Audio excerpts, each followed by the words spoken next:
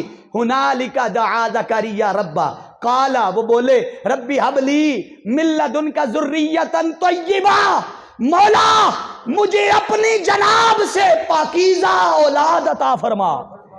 قرآن کہتا ہے اسی وقت رب نے جبریل کو بھیجا، فرمایا جبریل جا دیکھ میرا بندہ دعا کس مقام پہ کھڑا ہو کے مانگ رہا ہے۔ فرمایا یا زکریا انا نبشرک بغلام اسمہ یحییٰ، اللہ نے نہ صرف بیٹے کی خوشخبری سنائی بلکہ اللہ نے فرمایا تجھے بیٹا بھی دیں گے، اس کا نام بھی یحییٰ ہوگا۔ نام کیا ہوگا؟ بولیے یحییٰ۔ یہ تصور کس نے دیا؟ اب لوگ عموماً یہی سمجھتے ہیں کہ یہ پیغمبر کی دعا قبول ہوئی ہے۔ پیغمبر کی دعا قبول ہوتی ہے، اگر دیر سے بھی قبول ہو تو اللہ کی حکمت کے پیش نظر رب دعا رد نہیں کرتا، لیٹ کر لیتا ہے۔ رد، بولیے، رد نہیں کرتا۔ اب توجہ، ایسا نہیں تھا کہ اس سے پہلے حضرت زکریا علیہ السلام نے دعا نہ مانگی تھی، اللہ کے پیغمبر تھے، اور نبی کی شان ہوتی ہے اس کی ہر رات اللہ کے حضور شب بیداری میں گزرتی ہے۔ بولیے، ہر رات۔ یہ ایک شب بیداری ہم بھی کرتے ہیں نا معاشرے میں، ہم بھی شب بیداری۔ وہ اب یہ نوجوانوں کو 2 جملے دے رہا ہوں، اگر چند لمحوں کے لیے میری طرف توجہ کرے تو ممکن ہے صاحب مزار کی قربت کی وجہ سے زندگی بدل جائے۔ ایک شب بیداری ہم بھی کرتے ہیں، یہ وہ شب بیداری نہیں ہے۔ وہ کون سی ہے کہ رات 2-2 3-3 4-4 بجے تک یوٹیوب استعمال کرتے ہیں، یہ شب بیداری ہے۔ فیس بک استعمال کرتے ہیں، مختلف ٹولز استعمال کرتے ہیں، انسٹاگرام استعمال کرتے ہیں، یہ ساری کی ساری فحاشی اور عریانی اور برائیاں۔ شب بیداری اس کا مطلب نہیں۔ شب بیداری کا معنی رات کو جاگ کر مصلی پہ کھڑا ہونا، اپنے گناہوں پر نادم ہونا، رونا، گڑ گڑانا، اللہ سے معافی، پچھلے گزرے ہوئے گناہوں پر توبہ کرنا اور استغفار کرنا، اسے شب بیداری کہتے ہیں۔ بولیے، اسے شب بیداری۔ تو اللہ کا ہر نبی ہر رات اللہ کے حضور شب بیداری کرتا۔ مجھے بتائیے جو بندہ ساری رات جاگے وہ اینڈ پہ عبادت ختم کرتے ہوئے دعا نہیں مانگتا ہوگا؟ بولے ہو بھائی، آپ ظہر کی کتنی رکعتیں پڑھتے ہیں؟ کچھ ہی بولے ہو جی ذرا، میں بندہ وہاں تھوڑا جا جھٹکا جا پنجابی چ 2 جملے تاکہ بڈھے بڈھے بابے بھی میرے نال راضی ہو جان۔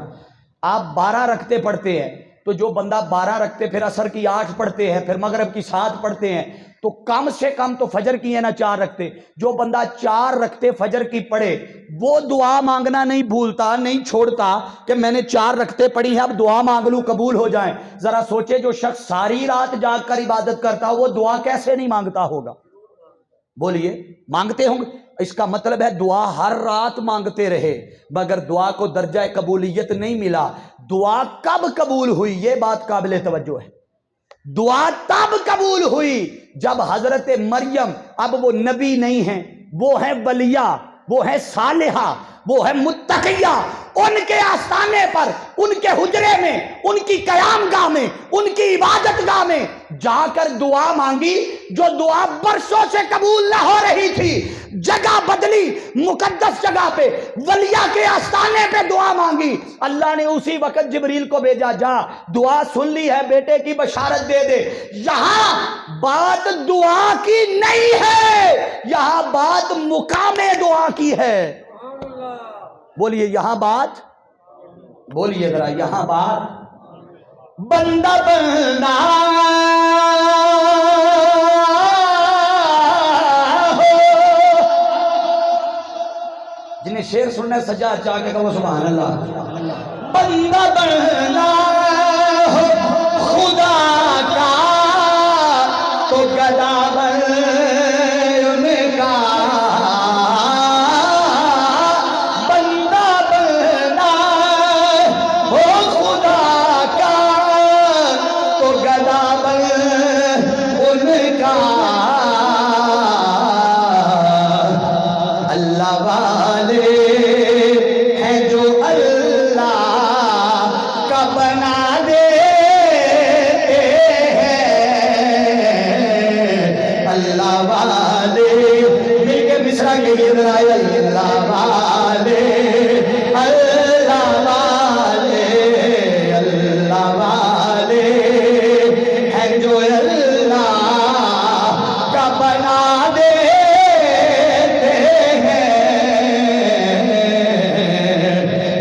بتانا ارے دنیا تیرا کیا لیتے ہیں سچ بتانا. تو پہلی نشانی قرآن سے بیان کی ہے اللہ کے صالحین کی، اللہ کے نیک کی، اللہ کے متقی کی، اللہ کے دوست کی، اللہ کے ولی کی. پہلی نشانی کیا ہے کہ کوئی اس کی قربت میں جا کے اس کے آستانے پہ جا کے اس کی قیام گاہ پہ جا کے دعا مانگے تو رب دعاؤں کو درجہ قبولیت عطا فرماتا. اور یہ میں نہیں کہہ رہا، یہ 1400 سال بعد کی کوئی کتاب نہیں کہہ رہی، یہ آقا علیہ السلام کا فرمان بھی کہہ رہا ہے، خدا کا کلام بھی کہہ رہا ہے کہ کوئی ولیوں کے آستانے پہ آپ ایک دعا مانگتے رہے نا اپنے گھر میں آپ کرتے رہے یا اللہ میرے رزق وچ برکت دے، یا اللہ مینوں اولاد عطا فرما، میرا باہر دا ویزا لگ جائے، 2 سال گزر جان، 4 گزر جان، 5 گزر جان. تانوں کوئی سیاںا بندہ مشورہ دے یار تو کتنے عرصے تو دعا پہ منگنا ہے، ایتھے قبول نہیں ہوئی جگہ ہی بدل کے ویکھ لے. بولیو جگہ بدل کے. وہ بندہ گیا اٹھ کے اللہ کے گھر میں چلا گیا، مسجد میں گیا، دعا مانگی، ادھر دعا مانگی ادھر رب نے قبول کر لی. دعا کی قبولیت کا سبب کیا بنا؟ بولیے ذرا مقام دعا. جگہ جو بدلی تھی اب جس مقام پر جا کے دعا مانگی. اب اگلی بات سناتا ہوں، وقت زیادہ تو نہیں ہو رہا، مجھے بتا دینا ہے اور کتنا ٹائم لگانا ہے تاکہ اس سے پہلے کہ یہ بندے ٹھنڈے ہو جائیں. میں نہیں چاہتا کہ لنگر کے ٹھنڈا ہونے سے پہلے یہ ٹھنڈے ہوں. آپ کو ابھی میں نے گرم رکھنا ہے. پیغام ضرور میں دینا چاہتا ہوں جس بات پہ آپ کو ساری گفتگو تمہیدی بنا کے لانا چاہتا تھا. اب سنیے سالے کی دوسری نشانی. بولیے سالے کی. باری تعالیٰ سالے، نیک، متقی، ولی، تیرا دوست، تیرا یار، تیرا محبوب، اس کی دوسری نشانی بتا. اللہ فرماتا ہے وَتَرَ الشَّمْسَ. قرآن دی آیت پڑھن لگا اللہ دا نا جے شیراں تے سبحان اللہ آندے ہو، قرآن دی آیت تے سبحان اللہ کیا کرو. نالے قرآن دی آیت سنن دا ثواب ہو دے تے سبحان اللہ آکھن دا دگنا ثواب. سجا چاہ کے آکھو سبحان اللہ ذرا. اللہ قرآن میں فرماتا ہے وَتَرَ الشَّمْسَ اِذَا